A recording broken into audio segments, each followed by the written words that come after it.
I'm going to be reading a book. It's called Maude, the Not So Noticeable Shrimpton. This is the book. Look at it. I got it at the 99-cent store for $1.99. Probably 4 months ago, 6 months, a year, I don't know when.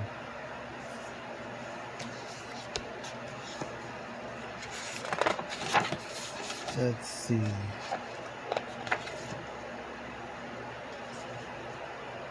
The Shrimpton family, wherever the Shrimptons went, people noticed them. They were so talented, so eccentric, so larger than life.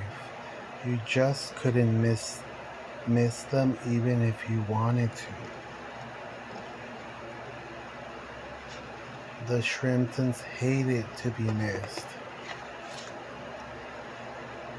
They spent a great deal of time and trouble making sure that they never went unnoticed. Mrs. Shrimpton created flamboyant hats from feathers, fruit, and fur. Her latest had a live peacock positioned perkily on top. Mrs. Shrimpton's hats were real head turners. Mr. Shrimpton's mustache was so long and so twirly that butterflies liked to perch on it. It was quite a statement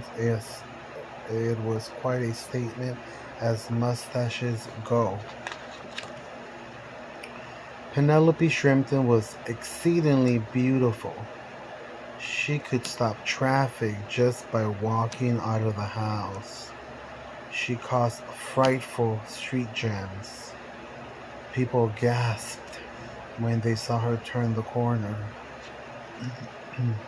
Hector Shrimpton was a mesmerizing mover, toe-tappingly mesmerizing. He wore his tap shoes in math class, at tap class, and everywhere in between. It was heel-toe, wherever he went. Constance Shrimpton had a voice like music. An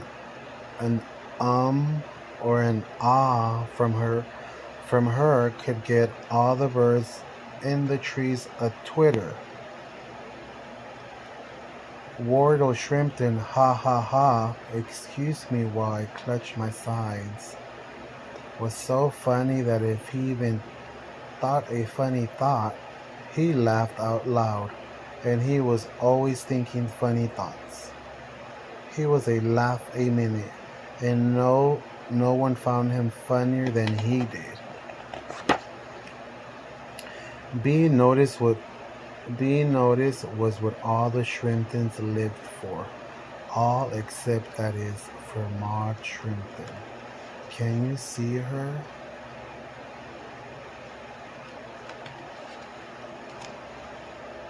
Unlike Penelope, when Maude crossed the street, she had to dodge cars. She moved so inconspicuously that when she performed in her school play, people thought she was part of the scenery.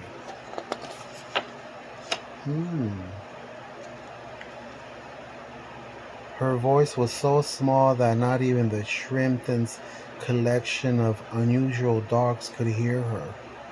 And dogs, as you know, have exceptional hearing. No matter what she wore, Maude just seemed to merge, to fade, to disappear. She was what you might call a blender. Penelope often remarked, "What a shame it is for the Shrimptons that their middle child isn't more something. She doesn't seem to have a talent for anything, and it is so important to be good at, well, at least one thing. She's just so bland." All in all, Maude Shrimpton stuck out like a very sore thumb. Well, She would have if he had actually ever noticed she was there. Now, one day Mrs. Shrimpton said, "Maude, it will soon be your birthday. What would you like as a present?" "Something startling?" swooned Penelope. "Something striking?" stammered Hector. "Something stupendous?" sang Constance. "Something silly?" snickered Wardle. "A goldfish," said Maude. "What a marvelous idea!" exclaimed her father. "A giant carp or a whale, something enormous?" "I want a goldfish," said Maude. "Yes, yes, yes," said her mother. "Something golden like a phoenix." "Just a goldfish," said Maude. So, on her birthday, Maude Shrimpton, with great excitement, unwrapped her present. Her heart sank. It was definitely not a goldfish. Maude found it quite embarrassing to leave the house with a tiger in tow.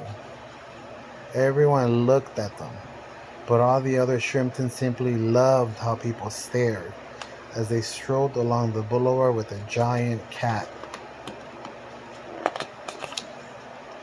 The tiger could do wonderful tricks. My, was he eye-catching. Those daring leaps, those impossible feats, such stripy stripes, such long, sharp claws, such pointy teeth, such a big appetite. And that's the thing to remember about tigers. They do get very hungry. And when a tiger is hungry, it is very hungry indeed. And so it was that one Tuesday in August, Mrs. Shrimpton returned from shopping to hear a terrible roar. "What's that about?" she said. "We have run out of tiger food," said Maude. "Oh dear," shouted Mr. Shrimpton, running to the pantry. "Feed it muffins, feed it rolls, feed it anything," cried Penelope. But it was too late. "Run!" shrieked Mrs. Shrimpton, holding on to her panicking peacock hat. "Yum," thought the tiger. "Hide!" shouted Mrs. Shrimpton, Mr. Shrimpton, his mustache all a quiver.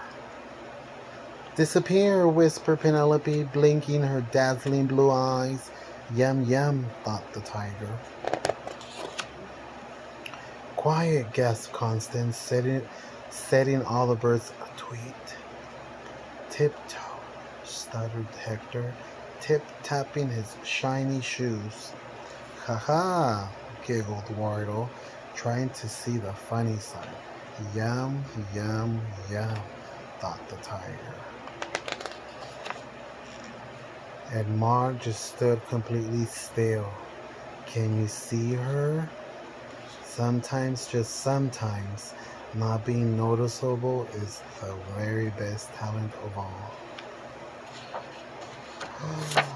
Oh my God, the tiger ate all of them. And Maude's just standing